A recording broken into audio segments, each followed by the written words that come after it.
Hey guys, and welcome back. If you're new here, my name is Megan and this is Pennies and Salt. I am a homeschool mom to 6 kids, and today I'm going to share with you guys our summer reading plans for our homeschool. Now, if you're new here, or maybe if you don't know, we are actually year-round homeschoolers. We are not out for the summer. However, when we do homeschool through the summer, we take a little bit of a different approach than what we do when we go full on throughout the official school year. So today I'm just going to share with you some of the plans that we have for this summer. So I'm going to be sharing what read alouds we're doing, as well as some summer reading plans that we're going to be doing. Now, today's video, I am actually teaming up with my friend Tiffany over at Little Pod School. I will link her channel and her video down below. I absolutely love Tiffany. She has, well, I was gonna say she's a boy mom, but she actually had a little girl not too long ago, and she is absolutely precious. So if you love seeing sweetness of newborns, make sure to check out Tiffany. She has an Instagram. I love to follow her there as well, but I love her channel. She is just a sweet blessing. She has become a sweet friend of mine over the past year or so, and so I can't wait for you guys to check out her video as well. So let's get started with these reading plans.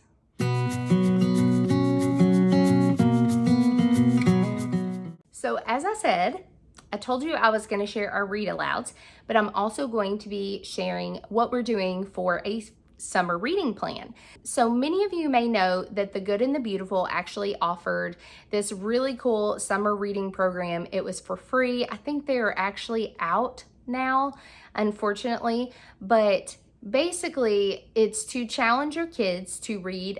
They say 5 books, but it depends on the kid and the type of books, I think. If you want to up that or change that or whatever, you can. But it comes with some really cool stuff. We haven't gotten ours yet in the mail. I was hoping it would get here before this video. They had them for varying levels, like elementary, middle, and high school. And it was just a really cool little incentive to challenge your kids to do some summer reading. They also encourage you to choose books from the Good and the Beautiful reading list. So I actually am not following that list because some of my children have specific needs, and I know what those are, and I know what challenges they need for those. So I'm actually not necessarily going to be using that list. I have my oldest son already reading 1 book, and my kindergarten daughter reading another, and then one of my boys has already read 1 of his assigned reading. So I'm kind of choosing as I go along because I'm trying to vary it and get it to be a little bit harder as they go on and to be a challenge. But it was such a cool thing to offer from The Good and the Beautiful because it comes with a wrapped book as a prize. And so I thought that was really cool. So big thanks to The Good and the Beautiful for doing that. And if they do it again next year, make sure to stalk their page because they went so fast this year. Now, previously, our local library actually does a summer reading program, and I'm pretty sure ours is doing one this year as well. They typically do, and they offer little prizes as they go along and things like that. We actually have a library day coming up, so if they are doing it, I'm sure we will join theirs as well. We love doing that. And those are just great incentives. So even though The Good and the Beautiful is out of theirs, you could always make your own version and make just a sticker chart where they fill in stickers for each books that they read or whatever, and then you get them a special prize or a special book or something like that. So yay for summer reading. Now, as far as our family summer reading plans, I have some read alouds that we are going to be doing, and one of them we have already started. So I will start with that one. So we love Beverly Cleary. We absolutely love the Ramona series. I loved it when I was a kid as well. If you haven't read them, they're fantastic. If you're doing road trips this summer, the audiobook for the Ramona series is amazing. Stockard Channing is the one who is the narrator for those, and she does such an amazing job on those books. So we are actually, this is the one we started. It's a little bit up, but we started Socks and we are loving it so far.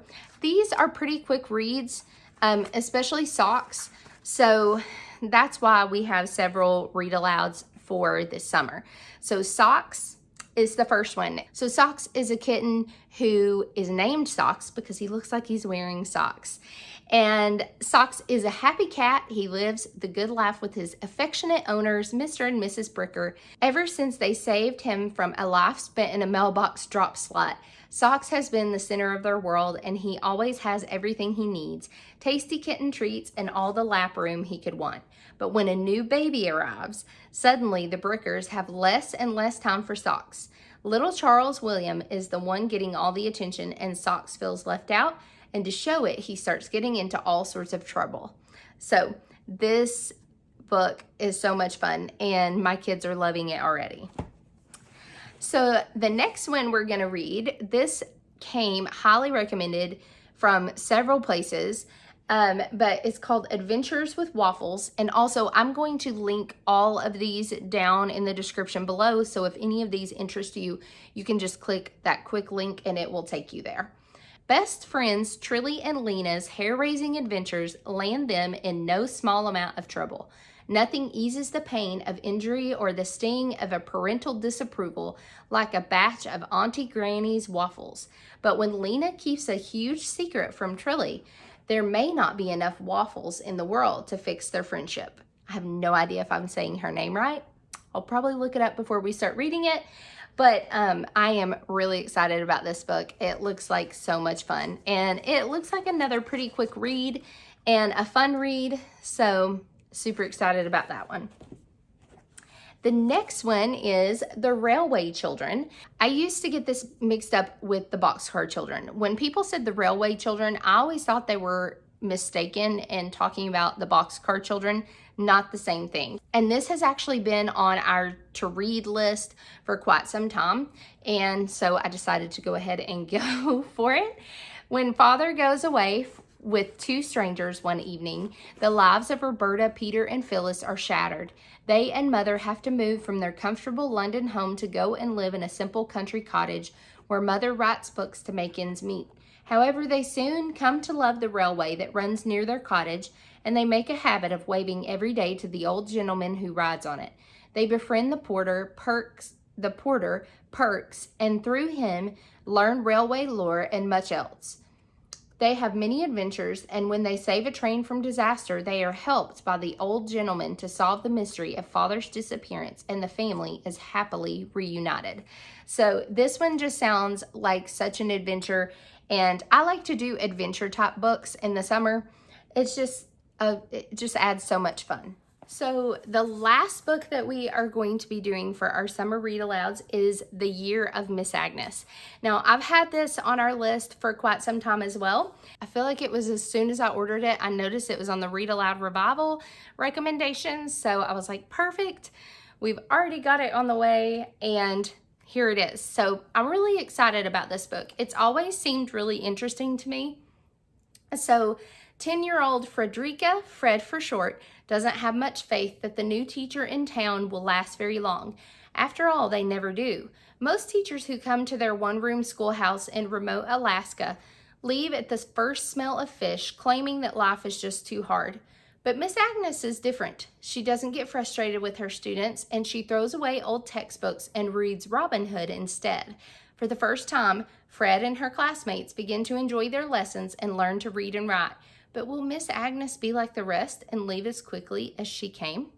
So, being the read aloud lover that I am, I thought this would be a great one to add to our read alouds.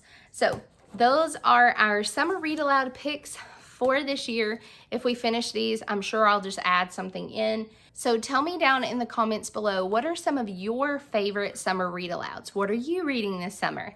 And make sure to pop over to Tiffany's channel so you can hear what their summer reading plans are as well. I can't wait to hear hers. I love to hear other people's recommendations or what they're doing for the summer. So I'm sure she will have some great info over there. I hope you guys have a blessed day, and thank you so much for stopping by.